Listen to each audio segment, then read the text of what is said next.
할렐루야. 오늘 수요예배 말씀은 누가복음 8장 1절에서 8절을 중심으로 하나님 나라의 비밀이 허락된 자들과 허락되지 않는 자들이라는 제목으로 함께 은혜를 나누고자 합니다. 누가복음 8장에 씨 뿌리는 자의 비유는 마태복음 13장, 마가복음 4장에 기록된 말씀과 평행구절을 이루고 있습니다. 누가는 1절에서 3절 사이에 예수께서 선포하시는 하나님 나라에 대하여 듣는 청중들에 대해서 말씀하고 있습니다. 그것은 예수님의 12제자와 7 귀신 들렸다가 치유받은 막달라 마리아, 헤롯의 청지기, 구사의 아내 요한나, 그리고 수산나, 여러 여자들이 등장을 합니다. 그런데 이들은 모두 신분이 다릅니다. 막달라 출신의 여인 마리아는 오랫동안 7 귀신에 들려 고생하던 중에 예수님을 만나 치유받은 인물입니다. 그 여인의 삶이 얼마나 힘들었을까요? 밑바닥 인생을 살았을 것입니다. 사회로부터는 격리당하고 죄인 취급을 당했을 것입니다. 반면에 헤롯의 청지기 구사의 아내는 어땠습니까? 헤롯의 청지기라고 하면 행정장관 정도의 높은 직책입니다. 그 고관의 아내가 요한나입니다. 이들이 또한 한자리에 있었습니다. 제자들의 신분 또한 다양합니다. 베드로를 포함한 어떤 사람들은 어부였고 마태는 세리였으며 어떻게 보면 이 세리는 로마를 위해서 일하는 사람이었습니다. 또한 열심당 시몬은 로마로부터 무력으로 독립을 꿈꾸던 일종의 자객 집단이었던 것이죠. 정말 다양한 사람들이 있습니다. 예수님은 이들을 한자리로 모았던 것입니다. 복음은 사람을 변화시킵니다. 사람은 바꿔 쓰는 것이 아니라고 말하고들 합니다. 그런데 바꿔 쓰지 않으면 어떻게 해야 할까요? 그 죄성을 가진 성격과 성품대로 살 수는 없는 것이지요. 문제는 어떻게 바꿀 것인가 하는 것입니다. 사람의 말로는 바꿀 수 없다는 것을 우리는 너무나 잘 알고 있습니다. 그럼 어떻게 바꿉니까? 복음으로 바꾸는 것입니다. 은혜로 바꾸는 것입니다. 오늘 본문에 모인 사람들이 그랬습니다. 그러므로 하나님께서 교회로 불러들이시는 사람들이 그래야 합니다. 복음은 인간의 모습을 다듬습니다. 예수님의 성품과 인격을 닮아가도록 합니다. 예수님은 온 우주의 중부자이시고 막힌 담을 허무시는 분이시고 둘이 된 것을 하나로 이어주시는 분이시고 분쟁이 있는 곳에 화합을 이루시는 분이십니다. 그 예수님의 모습을 닮아가는 사람은 피스메이커가 되는 것입니다. 복음으로 변화된 사람들은 주와 복음을 위해 이처럼 헌신하는 모습을 볼 수가 있습니다. 오늘 본문에 등장한 다양한 사람들, 신분을 초월해서 이들은 함께하여 자기들의 소유로 주님과 제자들을 섬기니라 라고 말씀합니다. 섬기니라 라는 단어는 그냥 한번 섬기는 것을 의미하는 단어가 아니라 지속적이고 반복적인 섬김을 나타내는 단어입니다. 이는 은혜를 경험한 자들이 은혜의 가치를 알고 그 은혜에 보은하는 삶을 살아가려는 공통적인 모습이 있기에 다양한 신분의 사람들이 모였어도 주와 복음을 위한 섬김으로는 하나가 된 것입니다. 이처럼 복음에는 하나 되게 하는 능력이 있습니다. 하나님 나라 모습의 중요한 속성인 것이지요. 두 번째 단락은 예수께서 비유로 하나님의 나라의 비밀을 전하시는 장면입니다. 예수께서 말씀하시는 4가지의 형태의 장소에 씨가 뿌려진 것을 비유로 하나님 나라의 비밀을 말씀하고 있습니다. 더러는 길가에, 더러는 바위 위에, 더러는 가시떨기 속에, 더러는 좋은 땅에, 그러나 씨를 뿌리는 것에 이어서 쟁기질한다라는 어떤 언급이 없습니다. 단지 마지막 경우에 그 씨가 실제로 땅 속에서 발견되었다는 것은 명백하죠.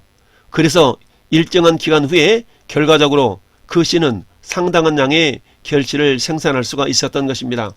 고대 세계에 씨 뿌리는 방법은 땅을 일구기 전에 씨를 넓게 흩뿌리는 것입니다. 그런데 예수께서 4종류의 장소를 거론하실 때에 사용된 전치사가 모두 다르게 사용이 되었습니다. 길가라고 했을 때 그 가, 옆에 떨어졌다는 단어를 사용했습니다. 즉 중요한 장소 밖으로 떨어진 것을 말씀을 합니다. 또한 바위에는 바위 위에 떨어졌다라고 말씀하고 있습니다. 위에 있다는 것은 속까지 파고 들어가지 못하는 것을 의미를 하죠. 씨앗이 그저 표면에 있어서 속까지 뿌리를 내릴 수 없는 상태를 의미합니다.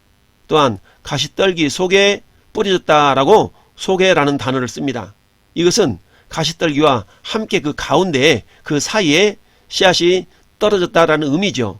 땅에 떨어지긴 했으나 가시 사이에 떨어져서 가시 기운으로 싹이 나서 자라다가 가시와 함께 자라므로 가시의 기운에 눌려서 열매를 맺지 못하는 장소를 의미합니다. 그런데 마지막 네 번째 좋은 땅에 라는 단어는 into, 즉 파고 들어가서 라는 그런 의미를 가진 단어입니다. 이 좋은 땅에 떨어진 씨앗은 땅속으로 그 씨가 파고 들어가서 뿌리를 내리고 자라서 100배의 결실을 맺었노라 라고 말씀을 합니다. 그리고 이어서 8절 하반절에 말씀하시기를 귀 있는 자는 들을지어다 라고 들을 귀로 준비될 것을 말씀하고 있습니다. 제자들은 예수님의 비유 말씀을 온전하게 깨닫지 못하자 비유의 뜻을 여쭈어 보았습니다. 마태는 평행 구절에서 비유의 뜻을 묻지 않고 왜 비유로 말씀하신가를 여쭈어 보았던 것입니다. 마태복음 13장 10절에 제자들이 예수께 나와 이르되 어째 그들에게 비유로 말씀하시나이까 라고 질문을 던졌던 것이지요. 예수님은 씨 뿌린 자의 비유를 통해서 하나님의 나라를 선포하고 계신 것입니다. 여기서 하나님의 나라의 비밀스러운 특성이 노출이 됩니다. 즉 하나님의 나라의 비밀을 아는 것이 허락된 자들이 있는가 하면 반면에 그것을 아는 것이 허락되지 않은 자들도 있다는 것이 처음으로 드러납니다. 그러나 들을 귀 있는 자들에게는 하나님 나라의 본질은 결코 비밀스러운 것이 아닙니다. 이 비유는 마가복음 4장 그리고 마태복음 13장과 평행을 이루고 있지요. 씨들은 비유에 등장하는 네 가지 형태의 장소인 길, 바위, 가시떨기, 좋은 땅 가운데 한 곳에 떨어지기 마련입니다. 앞에서 말씀드린 것처럼 당시의 농사법으로는 땅을 갈기 전에 씨를 뿌리는 농사법을 사용했기 때문입니다.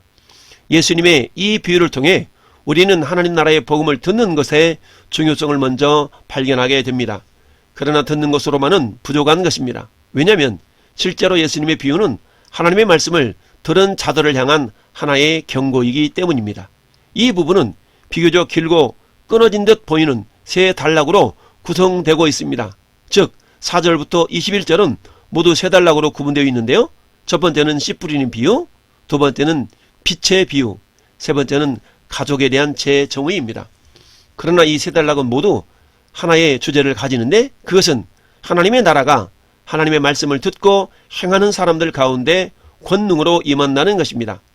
갈릴리의 각 성과 마을을 두루 지나는 예수님의 순회 사역이 진행되면서 예수님은 이제 큰 무리의 청중들로부터 관심을 받게 됩니다. 그 무리의 거대함은 누가가 4절에서 각 동네 사람들과 큰 무리를 이루니라는 표현을 사용함으로써 강조되고 있습니다. 누가는 이런 식으로 예수의 평판과 갈릴리 전체를 통과하는 예수님 사역의 광대함을 알리고 있습니다. 예수님의 비유 설교는 씨를 뿌리는 자가 그 씨를 뿌리는 것에서부터 시작합니다. 예수님 당시 팔레스타인에서는 땅을 일군 뒤에 씨를 뿌리는 것이 아니라고 말씀을 드렸습니다. 땅을 경작하기 전에 씨를 뿌렸다고 했습니다. 따라서 뿌린 씨들이 모두 제자리를 잡아서 결실을 내는 것은 아닙니다. 농부가 뿌린 씨들은 비유에 나타나는 네 가지 경우 길가, 바위, 가시떨기 속 좋은 땅 중에 하나의 운명에 처해지곤 했습니다. 예수님은 이 비유에서 네 종류의 땅을 언급합니다. 그러나 그 땅들은 아직 경작되지 않은 상태이기 때문에 실제로는 어떤 땅인지를 알지 못합니다. 그 땅을 구분할 수 있는 때는 씨를 뿌리고 난 후 그 씨로부터 어떤 반응이 나타난 이후여야 합니다. 만일 예수님의 이야기가 너무나 일상적인 것이라면 어떻게 그 많은 청중, 즉 농경문화 삶에 근거를 둔 사람들을 자극할 수 있었겠습니까? 분명히 예수님은 이 이야기에 의미를 부여하고 이 비유의 마지막 말, 즉 들을 귀 있는 자들은 들을지어다 라는 말에 주의를 기울이기를 기대했을 것입니다.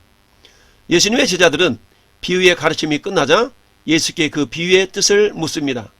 제자들의 질문은 예수의 비유 설교가 그들에게는 이해하기 어려운 설교라는 것을 지적합니다. 제자들이 이 비유에 대해 물었을 때에 예수님은 왕국의 비밀 또는 신비들을 아는 것이 허락된 제자들과 허락되지 않는 사람들 사이를 처음으로 정확하게 구분하고 계십니다. 성경에 보면 예수님은 여러 가지 비유를 들어 말씀하셨습니다. 그 중에 가장 대표적인 것이 오늘 씨 뿌린 자의 비유인 것이지요. 예수님은 본문에서 열매 맺는 비밀을 말씀하십니다. 인간이 열매를 맺는 것은 하나님께서 주신 사명이자 축복입니다. 그러면 누가 열매를 많이 맺을 수 있습니까? 열매 맺는 비밀을 배워서 풍성한 열매를 맺어야겠습니다. 비유로 말씀하신 목적이 무엇일까요? 첫째는 듣는 사람들이 알아듣도록 함입니다. 언어는 신호입니다. 언어가 다르면 오해를 불러일으킵니다. 고양이와 강아지가 왜 싸우는지 아십니까? 선천적으로 미워서 그런 것이 아닙니다. 그것은 신호가 다르기 때문입니다. 개는 좋을 때는 꼬리를 밑으로 하고 흔듭니다. 반면에 고양이는 위로 쳐듭니다. 그리고 고양이의 화난 표시는 꼬리를 밑으로 내리는 반면에 강아지는 올립니다. 그러니 서로 철천지 원수처럼 될 수밖에 없지요. 그래서 예수님은 그들이 알아들을 수 있도록 영원한 것을 시간적인 것으로, 초월적인 것을 내적인 것으로, 경험하지 못한 것을 이미 경험한 것으로, 못 본 것을 본 것으로 설명하셨던 것입니다. 이것이 비유요, 비유의 원천인 것입니다. 둘째는 마음이 완악한 자들에게는 모르게 하고자 함입니다. 하나님 나라의 비밀을 너희에게는 주었으나 외인에게는 모든 것을 비유로 하나니 이는 저희로 보기는 보아도 알지 못하며 듣기는 들어도 깨닫지 못하게 하여 돌이켜 죄사함을 얻지 못하게 하려 함이니라 라고 말씀합니다. 비밀은 귀한 것이고 또 감춰진 것입니다. 아무나 알 수 있다면 이것은 이미 비밀이 아니죠. 하나님 나라는 하나님이 다스리는 진리의 세계, 구원의 세계, 은혜의 세계, 빛의 세계, 생명의 세계인 것입니다. 하나님 나라는 값진 진주와 같이 보배롭고 귀합니다. 진주는 그 가치를 아는 자만이 귀하게 여깁니다. 그 가치를 모르는 자는 돼지에게 진주를 주는 것과 같습니다. 돼지는 진주의 귀중함을 알지 못하기 때문에 밟아버립니다. 그러므로 영적 소원을 가지고 말씀을 공부하는 자에게는 주어지지만 완악한 사람들에게는 하나님 나라의 비밀이 숨겨져 있는 것입니다. 또 비유는 깊은 뜻이 함축되어 있기 때문에 생각해야만이 알 수가 있습니다. 예수님은 제자들이 생각하는 지성인이 되도록 비유로 말씀하셨던 것입니다. 그렇다면 이 네 가지의 종류의 밭에 대해서 한번 살펴보도록 하겠습니다. 먼저 길가에 뿌려진 씨는 어떤 결과를 가져왔습니까? 말씀을 들어도 마귀가 그 마음에 뿌려진 말씀을 빼앗아서 구원을 얻지 못하게 한다고 했습니다. 이는 복음에 대해서 완악한 마음을 품은 자들을 말씀합니다. 윤리 도덕적인 완악함을 말하는 것이 아닌 복음을 거부하는 자들의 심령은 이미 교만하며 완악한 자들인 것입니다. 이들은 구원받지 못한 자들인 것이지요. 씨앗이 길가, 즉 옆에 뿌려진 것입니다. 마음의 옆에 뿌려졌기 때문에 말씀에 대한 중요성을 받아들이지 않고 마치 귀찮은 서류를 한쪽으로 제쳐놓은 것과 같은 모습인 것이지요. 다음으로 바위 위에 뿌려진 씨앗은 어떤 결과를 가져왔을까요? 말씀이 바위 위에 있다는 것은 매우 충동적인 마음의 소유자라고 할 수 있습니다. 기쁨으로 받는다라고 했습니다. 마치 바위 위에 던져진 씨앗이 바위의 온기로 인해서 더 빨리 발화할 수 있듯이 충동적인 사람은 복음에 매우 민감하고 열렬한 반응을 보입니다. 그렇지만 이 사람은 시험을 받을 때는 배반하는 자다라고 말씀합니다. 충동적인 사람은 복음에 매우 민감하며 처음에는 열정을 보이나 대개 이들의 경우는 시험을 당하게 되면 믿음의 열정이 급속히 식어버려서 결국 배교자가 되고 맙니다. 야고보서 1장 12절에 시험을 참는 자는 복이 있나니 이는 시련을 견뎌낸 자가 주께서 자기를 사랑하는 자에게 약속하신 생명의 멸관을 얻을 것이기 때문이니라 라고 말씀하고 있습니다. 그런데 바위에 뿌려진 씨앗과 같은 사람은 시험을 참지를 못한다는 말씀이지요. 그러나 이들 역시 교회의 일원으로서 속해 있었는데 이런 자들의 믿음은 구원받지 못할 믿음으로서 가라지에 비교될 수 있을 것입니다. 마태복음 13장 30절에 둘 다 추수 때까지 함께 자라게 두라. 추수 때에 내가 추수꾼들에게 말하기를 가라지는 먼저 거두어 불사르게 단으로 묶고 곡식은 모아 내 곡간에 넣으리라 하리라 라고 말씀하셨습니다.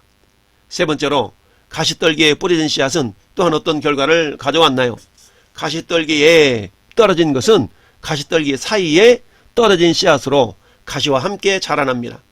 이 경우의 사람은 앞의 두 경우와 구분이 되는데 그가 가진 신앙의 모습이 전자에 비해 보다 점진적으로 드러난다는 데 있다고 하겠습니다. 하여튼 씨가 가시떨기 속에 뿌려졌다는 것은 자신의 내부적인 문제와 갈등에 의해서가 아니라 주위의 환경과 여건 등 외부적인 문제에 의해서 세상의 유혹을 극복하지 못하고 주저앉은 상태의 사람을 가리킵니다. 즉 사람의 심성 자체는 복음을 받아들이기에는 적합한 상태이나 여러 세상 유혹에 사로잡혀 신앙의 열매를 맺지 못하는 상태를 가리킵니다. 이생의 염려라는 것은 다른 말로 말하면 세상의 염려입니다. 이것은 특별히 사람이 세상에서 생활하기 위해서 생계 수단에 대해서 근심하는 것을 말씀하고 있습니다. 이는 삶의 목적보다 수단에 더 집착하는 양상이라 하겠습니다. 예수님께서는 제자들에게 오직 하나님의 나라와 그 의만을 구할 것을 촉구했습니다. 이들의 마음은 생활의 수단 의식주 해결을 위한 염려로만 가득 찼던 것이죠. 마태는 이 가시떨기에 뿌려졌다는 것을 말씀을 들으나 세상의 염려와 재물의 유혹에 말씀이 막혀 결실하지 못하는 자요 라고 말씀하고 있습니다. 마가는 세상의 염려와 재물의 유혹과 기타 욕심이 들어와 말씀을 막아 결실하지 못하는 자요 라고 말씀하고 있습니다. 사도 요한은 요한일서 2장 15절에 세상이나 세상에 있는 것들을 사랑하지 말아라. 누구든지 세상을 사랑하면 아버지의 사랑이 그 안에 있지 아니하니 이는 세상에 있는 모든 것이 육신의 정욕과 안목의 정욕과 이생의 자랑이니 다 아버지께로부터 온 것이 아니요 세상으로부터 온 것이니라. 그러나 세상도 그 정욕도 지나가되 오직 하나님의 뜻을 행한 자는 영원히 거한다 라고 말씀하고 있습니다. 재리의 유혹을 받았다는 그 재리는 마태 평행 9절에서는 재리 유혹이라고 말씀하고 있는데요. 이것은 부에 대한 무절제한 열망을 뜻하는데 대개 이 경우에 해당되는 사람은 하나님 나라에 대한 소망이 별로 없습니다. 세상에서 부가 최고의 신인 양 생각하기에 이릅니다. 이를테면 누가복음 18장의 부자의 청년 관원의 비유와 누가복음 12장의 어리석은 부자의 비유 등은 이 경우에 해당되는 전형적인 예일 수가 있습니다. 향락이라는 것은 마간의 이익을 기타 욕심으로 표현하고 있습니다. 여기에 해당되는 것들은 도박, 술 취함, 스포츠, 오락 등 다양하게 있는데 이것들에 심취하는 것은 결국 세상의 노예가 된다는 것과 다를 바가 없습니다. 마지막 네 번째 좋은 땅에 뿌려진 씨앗은 결국 어떻게 되었나요? 좋은 땅은 마음이 부드럽고 겸비하여 복음을 민감하게 받아들일 뿐 아니라 복음에 대한 확고한 믿음이 있어서 세상적인 유혹이나 욕심에도 이끌리지 않는 마음을 가리킵니다. 착하고 좋은 마음은 먼저 그의 나라와 의를 구하는 마음을 가진 자를 말씀합니다. 신앙생활을 자신의 유익의 도구로 삼는 것이 아니라 성숙한 신앙인으로 주와 복음을 위해 받은 바 은혜를 갚으려는 심정으로 주님의 뜻을 구하며 2, 3절의 여인들과 같은 삶을 사는 자들입니다. 인내로 결실하는 자들인데 이는 좋은 땅과 같은 마음을 소유한 사람이 다른 세 종류의 땅과 같은 마음을 소유한 사람들과 구분되는 점이라고 할 수 있겠습니다. 다같이 복음을 듣지만 좋은 땅과 같은 마음을 소유한 사람을 제외한 다른 세 종류의 땅과 같은 마음을 소유한 사람들은 복음을 믿기는 하지만 도중에 시험이 닥치면 시간이 차이는 있지만 결국 배교해 버리게 됩니다. 그러나 좋은 땅과 같은 마음을 소유하여 복음을 겸손히 수용한 사람은 끝까지 인내하면서 믿음을 저버리지 않고 최후의 결실을 맺게 되는 것입니다. 이는 성령으로 충만한 사람의 특징인 것을 알 수 있습니다. 인내는 내 힘으로 내 능력으로 한계가 있습니다. 그래서 성령께서 함께 하시고 밀어주시는 힘으로만 가능한 것이지요. 이는 인간의 이성과 지식을 초월한 능력인 것입니다. 마리아를 통해 예수 그리스도가 오실 것을 천사가 말했을 때 마리아는 도저히 이해할 수 없었고 받아들일 수도 없었지만 천사는 1장 37절에 이렇게 말씀했습니다. 천사가 대답하여 이르되 성령이 내게 임하시고 지극히 높으신 이의 능력이 너를 덮으리니 이러므로 나실 바 거룩한 이는 하나님의 아들이라 일컬어지리라. 보라 내 친족 엘리사벳도 늙어서 아들을 배었느니라. 본래 임신하지 못한다고 알려진 이가 이미 6달이 되었느니라. 대저 하나님의 모든 말씀은 능하지 못하심이 없느니라 라고 천사가 말하자 이어서 마리아는 비로소 자기의 생각을 내려놓고 천사가 말한 하나님 말씀을 받아들입니다. 마리아가 이르되 주의 여종이 오니 말씀대로 내게 이루어지어다 하매 천사가 떠나가니라. 비록 내 지식과 이성으로 이해할 수 없는 말씀이지만 하나님의 말씀이기에 겸손히 인정하고 받아들이는 자가 좋은 땅의 마음을 소유한 자요 100배의 결실을 맺는 자입니다. 우리는 이처럼 말씀을 받는 자들입니다. 말씀의 뿌림을 받는 땅과 같습니다. 4가지의 장소 가운데 모두 좋은 땅이 되고 싶고 좋은 땅이라고 생각하며 살아갈 수도 있습니다. 그러나 처음에는 길가이든 바위든 가시떨기든 좋은 땅이든 알 수가 없습니다. 결국 시간이 지나면서 알게 됩니다. 우리의 믿음은 그래서 마라톤과 같습니다. 길가 같은 땅이라면 깊이 쟁기질을 해서 좋은 밭이 되게 해야 할 것이요, 바위 위와 같은 장소라면 힘을 써서라도 바위를 밀어내야 합니다. 가시떨기와 함께 있는 씨앗이라면 가시떨기를 뽑아내야 되겠지요. 물론 이와 같은 장소를 옥토가 되게 하기 위해서는 땀 흘리는 수고가 있지만 그 수고는 헛되지 않습니다. 왜냐하면 말씀의 씨앗이 잘 심겨지기 위한 선한 것이기 때문입니다. 갈라디아서 6장 9절 말씀에 우리가 선을 행하되 낙심하지 말지니 포기하지 아니하면 때가 이름에 거두리라 라고 말씀하고 있습니다. 이 시간 예배하는 모든 성도들은 말씀의 씨앗이 잘 심겨지는 옥토가 되어 마침내 많은 열매 맺어 주님의 제자로 인정받고 칭찬 듣는 주인공들이 될 수 있기를 예수님의 이름으로 축원을 드립니다. 아멘. 이제는 길이요 진리요 생명이신 예수 그리스도의 은혜와 독생자 보내셔서 우리의 모든 죄를 담당시키신 아버지 하나님의 그 크신 사랑하심과 우리 안에서 인내함으로 마침내 열매를 맺도록 도우시는 성령 하나님의 내주교통 감화감동 위로 충만한 역사하심이 좋은 땅이 되어 어떤 말씀의 씨앗도 잘 받고 순종하여 인내로 선한 열매를 맺기를 소망하는 우리 모든 성도들 머리 위에와 가정과 직장과 생업 위에, 기도 제목 위에 이제로부터 영원토록 함께 있을지어다. 아멘.